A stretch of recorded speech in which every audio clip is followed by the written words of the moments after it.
Boston City Hall keeps appearing in various lists of the ugliest buildings in the world. It feels like there is a consensus that modern architecture is ugly. Yet, architects keep building ugly modern houses. Why can't they just go back to building beautiful buildings? Well, as it turns out, many architects actually attempt to make ugly buildings. And surprisingly, they have a pretty good reason. So let's hear them out. But first, we need to understand something about authenticity, which became the highest virtue in the modern age. In 1891, Oscar Wilde published The Picture of Dorian Gray. The book starts with a young, beautiful man having his portrait painted. During the rest of the book, he gradually falls into a sinful life of opium smoking, murder, and promiscuous sex. Through his years, his face remained ever beautiful, but hidden away in the attic is the portrait of him that grows ever uglier with every act. The message from Oscar Wilde is a complex one.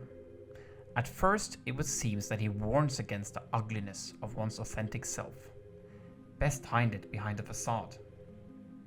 But the story also begs the question, what if Dorian was never painted? What if his authentic self wasn't hidden away in the attic, but rather on full display? Centre Pompidou is designed with this logic. While its Parisian neighbors hide behind their pretty facades, Pompidou is stripped naked, even skinned. Its skeletal steel structure is proudly exposed. Even its artery-like network of air vents, water, and sewage are color-coded and on display. So modernism is kind of obsessed with being authentic, but most architects don't skin their facades like that. Instead, there is a more subtle way of being authentic. That the exterior corresponds with the interior. Classical buildings prioritize the image of the facade. The plan was secondary, squeezed into the constraints of the exterior. Modernism flips this. It figures out the needs of the plan first, and then the facade follows suit. Moreover, the materials themselves should be authentic. They shouldn't be hidden behind paint or decoration. Le Corbusier, for instance, left the concrete raw, known in French as béton brut, where the term brutalism comes from. But sometimes the modern architects cheated a little. In 1929, during the World Fair, Mies van der Rohe designed the German pavilion. It is now known as the Barcelona Pavilion, and I bet even the loudest haters of modernism struggle to call this building ugly.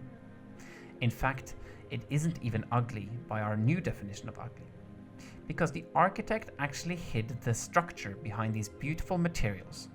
You might as well call them ornaments, as they serve no function. Just look at the metal columns that are clad in a chrome cover. And what can be worse than someone who screams to the world how authentic they are, yet it is obvious that they are not.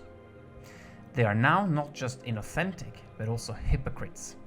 This is what the postmodern architects discovered. The architect Venturi built a house that uses a mismatch of architectural elements. A broken pediment with an arch, reminding us of classical architecture, combined with modernist strip window. You might say Michelangelo in the front, Corbusier in the back. With his design, Venturi is saying that modernism is just another style and that we should be free to mix them.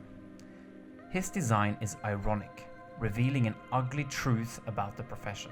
And so the pursuit of authenticity actually continues, but this time making use of symbols rather than rejecting them.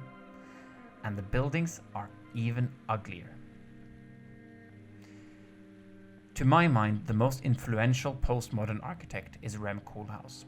Looking at his buildings, they might at first glance appear modern, but they do not adhere to the modernist principles of functionalism. This is clearly not the most reasonable way of making a building. Instead, they pursue other, more philosophical goals. Take for instance this library. Koolhaas would use diagrams to lay out the spatial requirements for the buildings. A diagram is turned into a couple of boxes stacked on top of each other and then wrapped in a steel mesh. At no point was beauty considered. Instead, the design itself seeks to reveal the very design process and how the building is intended to be used. The building is essentially a diagram. There was a viral comedy sketch a couple of years ago about an architect that seeks to make us depressed with his brutalist buildings.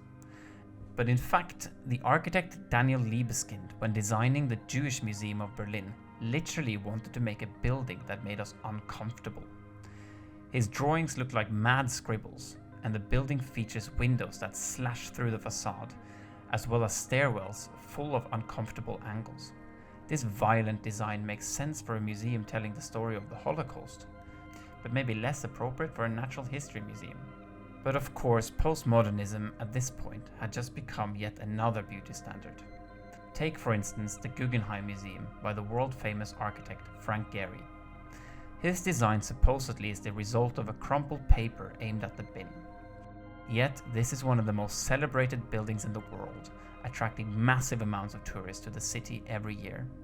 This, by the way, is known as the Bilbao effect, leading buildings to compete to be the most ludicrous to attract tourists.